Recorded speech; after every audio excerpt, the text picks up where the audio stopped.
think you guys know where the menu button is. Yeah. I'll show you on another camera. The good ones? The one that's broke? Oh, that's nice. See right there? Yeah, it says. Where it says menu? Yeah, Okay. that's a good way to do that. The menu button? Now, The menu. the menu button, when you push that, it gives you a selection of all the different functions for this camera. This camera does have, like they mentioned in the video that you saw last week, the EIS, the electronic image stabilizer. It has that.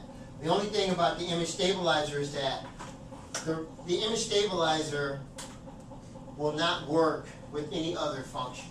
It's unfriendly that way. It doesn't want to share. You select the image stabilizer, all the other functions, everything, you cannot select it. It won't let you. It just won't let you. So normally what we do is we never select that. Yeah, we never select that. So that camera's best on the I mean, it's good to have if you're shooting somewhere and you don't have a tripod and you realize that the video that you're shooting, you can see through the LCD window or through the viewfinder that it's shaking a lot because you're nervous and it's shaking like that. Yeah, then what you want to do is turn the image stabilizer on. It will widen out the shot to create the illusion that it's stabilizing it more. The thing about that though is that if you're walking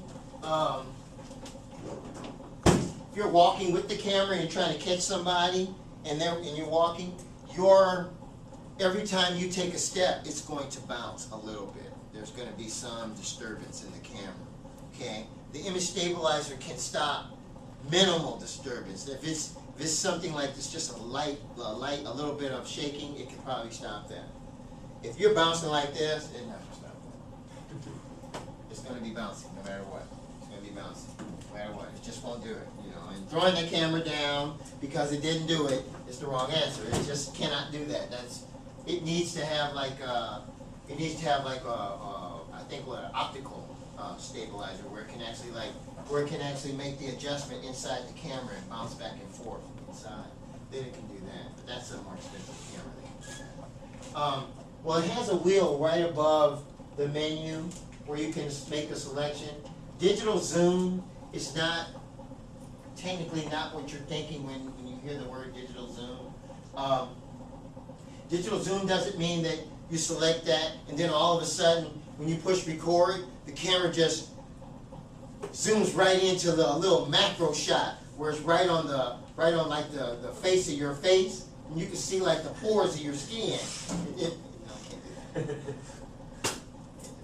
It just means it's going to zoom in, it's going to try to make the adjustment automatically is what it's going to try to do, And again, if you use digital zoom, it becomes problematic because when you start shooting that way and you forget, and then you try to go back to shooting something manually, and digital zoom is still on there, it's going to screw up your shot, because it tries to make an adjustment. Like if you're shooting, if you leave it on auto focus, the digital zoom tries to do the same thing. It tries to make an adjustment on its own, which is the reason why you have that function. But it's probably best to actually just manually zoom in and zoom out. It's probably better. The D function, though, which is where we're going to go today, is a good thing to select when you're trying to actually like change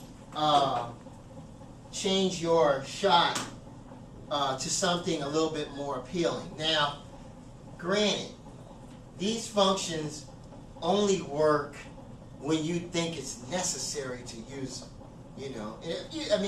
You're the person who actually is going to know.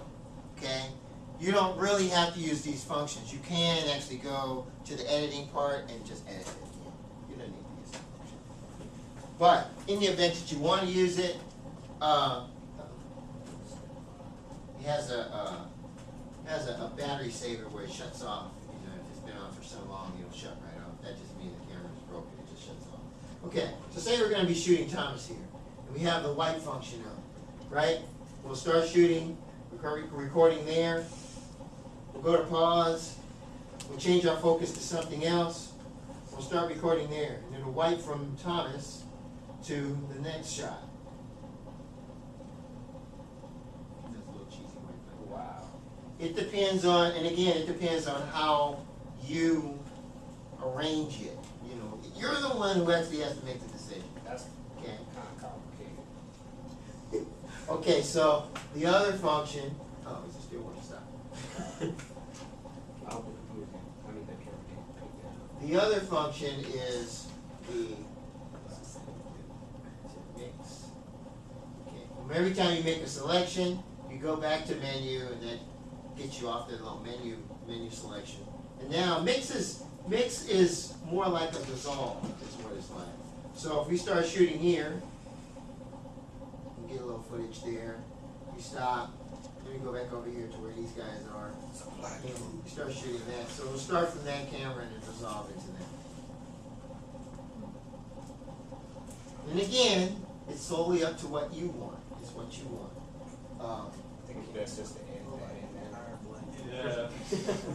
Better just to edit. Because you Yeah. if you do it Now that the- way, it's stuck, It right? gets better. Now, strobe actually is pretty good because strobe, if you just slightly move the camera, it does that eerie-like thing, like, ooh, that's great. It depends on what you're shooting. If you need a strobe, you're like, yeah, that's cool, man, I like that. You know, but it can get sickening after a while.